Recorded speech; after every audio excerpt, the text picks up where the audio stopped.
All right.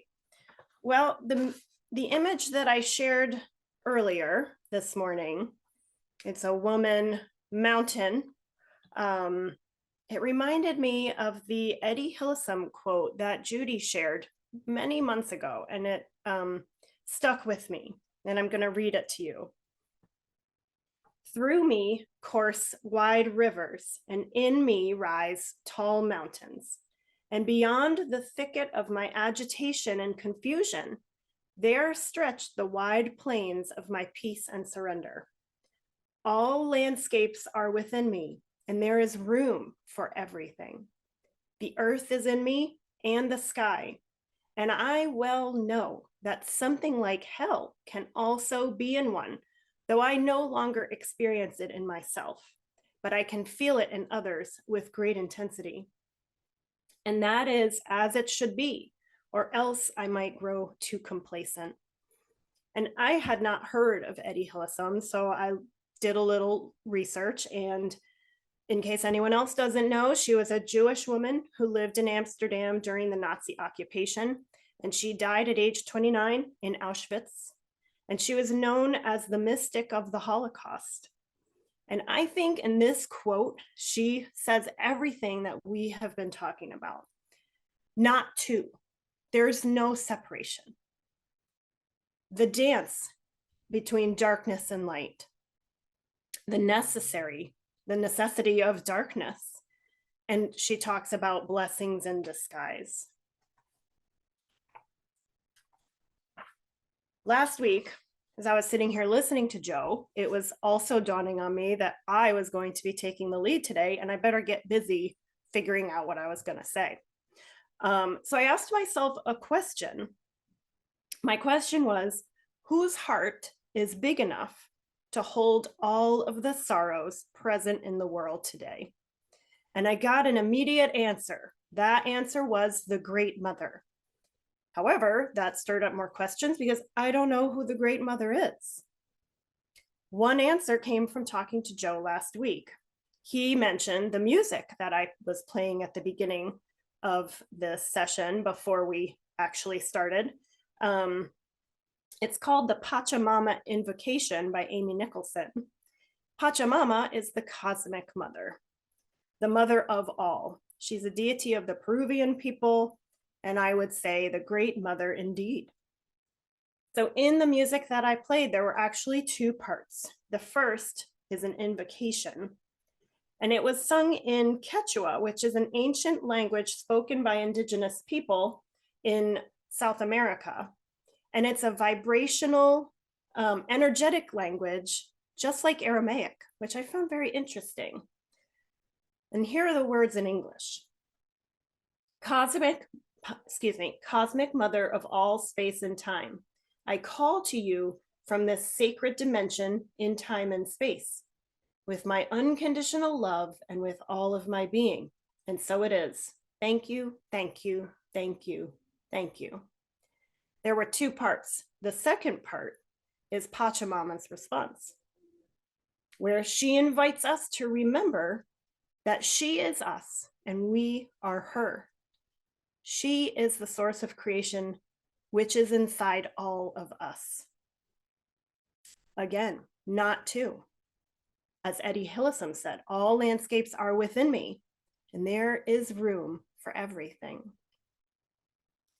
Now, the artist who wrote and performed the song, the Pachamama Invocation, says, and I think it's accurate, so I'm going to quote her, Amy Nicholson, that the Pachamama's voice has not been included in the Western worldview. We've actually been sold an illusion of patriarchy, a hierarchical and oppressive system, and we've become a society that neglects the cosmic mother. And we're seeing that devastation. Now it's destroying our planet and everything in it. Now, another answer to my question, who is the Great Mother, came to me. And I think that Amma, the hugging saint, may be the Great Mother incarnated in human form. If you don't know Amma, the word Amma means mother in Hindi, and her ministry is embracing literally anyone and everyone, all of humanity. She is actually, I read, personally embraced over 40 million people. And I know people who have been to her events and they go on for hours, like 24 hours. And really, I think she's a channel for the love that moves the sun and all its stars. And she says that when she embraces people, it's not just the physical contact. The love I feel for all of creation flows towards each person. So I think that those are two interesting and accurate examples of the Great Mother. And I love this sort of warm and squishy place. It's like being in a fluffy pink blanket. And it's a space I like to be in. It's a space I wanted to be in. However, there's a plot twist. As we know, the journey to becoming whole is anything but comfortable. I came to the realization that this soft, compassionate, loving place was actually not where I personally was. What actually came to the fore is anger, or more accurately, fury. And my body sent me clues. I restless sleep, feeling unsettled, and absolutely unable to settle into that warm, squishy, fuzzy pink blanket place. So initially, my reaction was to try to push it away, to try harder to be Zen. This is like my fate always, is to try harder to be Zen. And in direct opposition to Joe's teachings about resist less so grace can enter. But it does penetrate because this time I did actually, after a couple days of fighting with it, let it go. Just like Rumi's guest house, open the door and welcome it all. And I think this is the practice of becoming whole, to turn towards the feelings or images or sensations that feel uncomfortable. In fact, that discomfort is really an important sign. I am starting to think, and maybe I've said this before, but it rings as new news to me right now.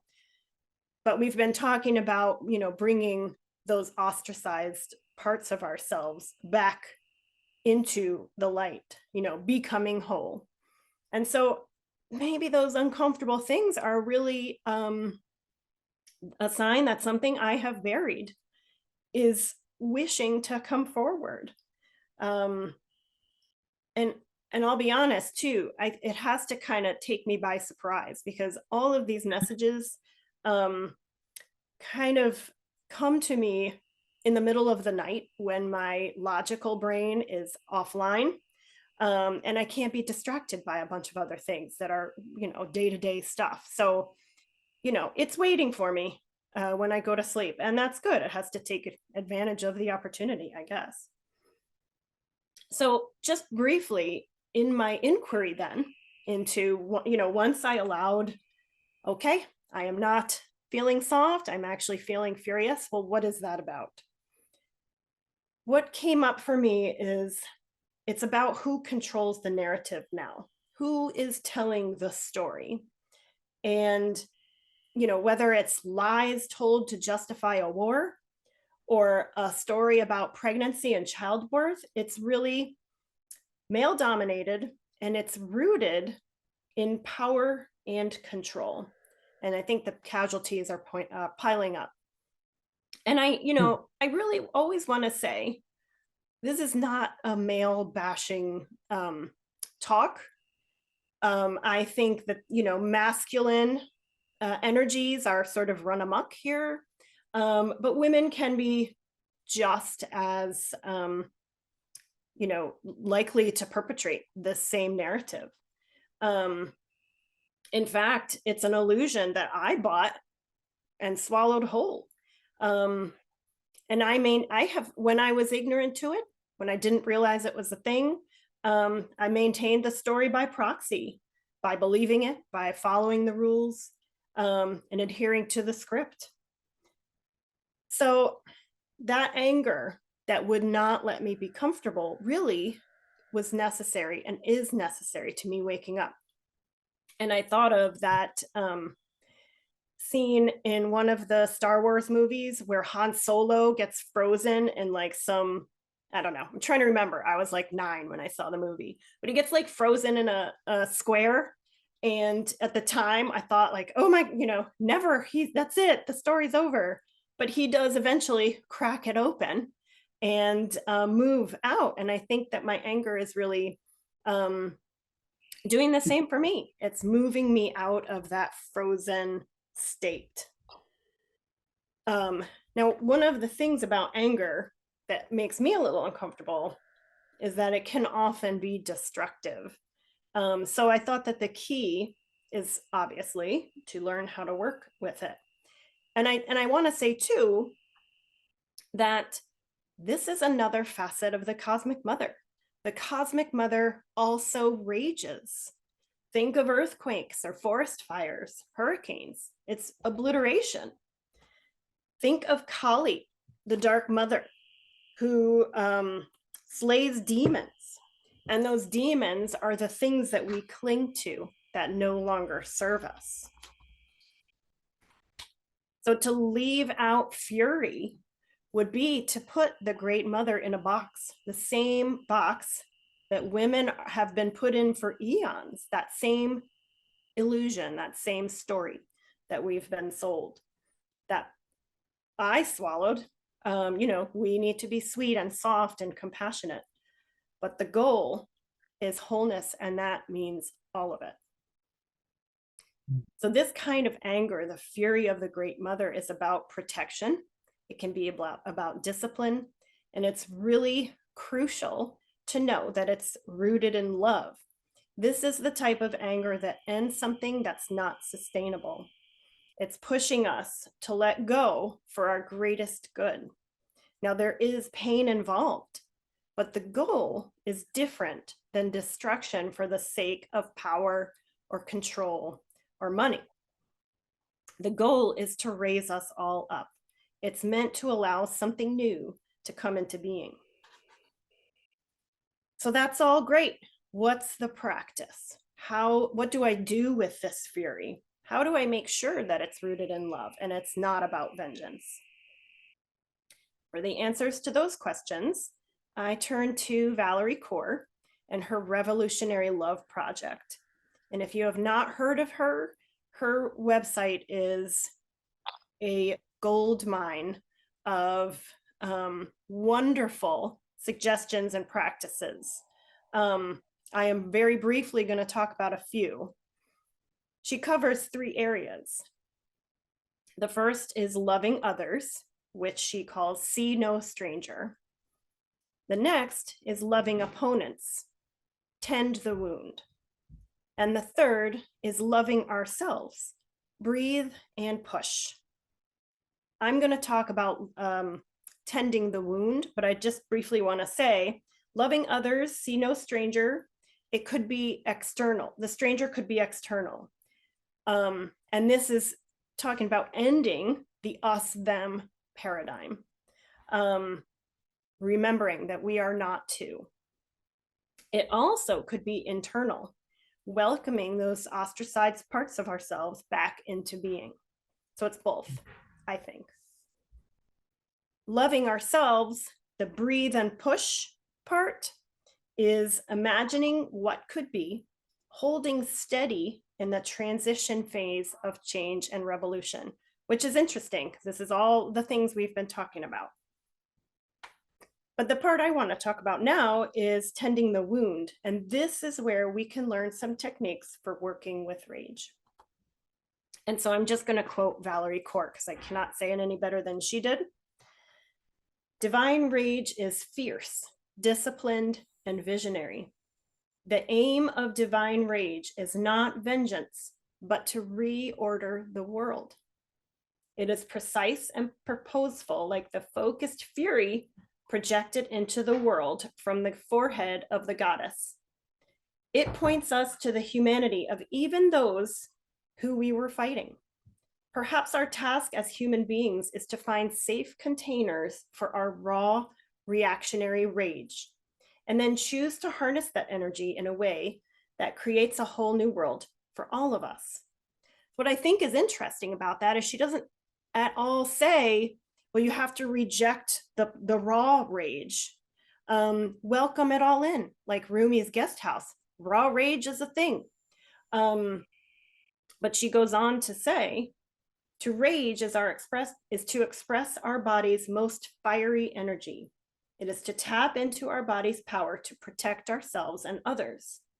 The solution is not to suppress our rage or to let our rage explode.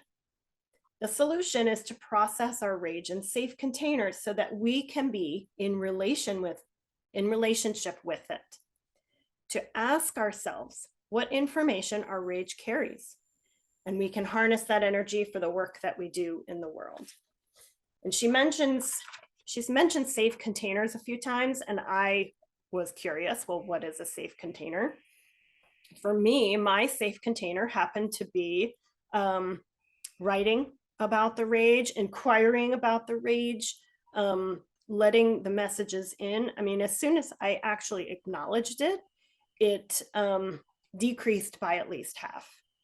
As soon as I stopped resisting it, it absolutely settled down. And I think it would then became willing to talk to me. Other things that you can do are like physical movement, anything that has rhythm, walking, drumming, running, therapy, talking with friends, sharing it. And so Valerie Kaur says, to feel the rage is to honor and tend our own pain. Take care of yourself first, so that trauma does not hijack our ability to see another's humanity. And to be able to see the other's humanity is a key here. This is the entry point into not to. This is where we put down our defenses, our opposition, resistance. Remember, grace, resist less. And once we are able to be in this space, this is what loving our opponents is. It's listening. Once we can put down our resistance, we're able to listen because everyone wants to be heard. Think about my rage. As soon as I turned towards it, it decreased by at least half, if not more. That's a magical thing to listen. Now, when you listen to your opponents, it's not to change them or persuade them or to compromise or even legitimize them. It's to seek to understand. And listening preserves their humanity as well as our own. It's also strategic. It enables us to fight in smarter ways for justice. And this is how listening to our opponents becomes a powerful act of revolutionary love. And when we listen, we can identify what needs to be changed. This leads me to something we've talked about quite a bit in the last few weeks, is imagination. When we know what we need to change, we can reimagine something completely new. And this is essential. Another quote from Valerie Kaur: reimagining is essential for this moment as we are in the midst of a massive transition here in the US and all around the world. We can't ever be fully able to transition humanity into a new place unless we imagine it first. I think it's important to focus on what could be. What do I want? Because I do believe energy goes where attention, energy flows where attention goes. One of those. When we engage in that hard work of reimagining the world as it could be, we start to realize that we have opportunities. There are spaces in our own lives to begin to create that beloved community right where we are. When we are brave enough to reimagine, we can begin to become the beloved community by birthing it here and now. And so what I want to say is that this community, Heart to Heart, is a beloved community. This group is proof that this works. This group started out of despair, and I'm not talking about just my idea and Joe's willingness to walk the plank and jump into Zoom. I'm talking about everyone who shows up here every Sunday, whether you speak or you don't. You have created a vibrant, beloved community. This is undeniable proof. And so if you ever doubt that it can be done, just remember you've already done it. I think that's enough for today.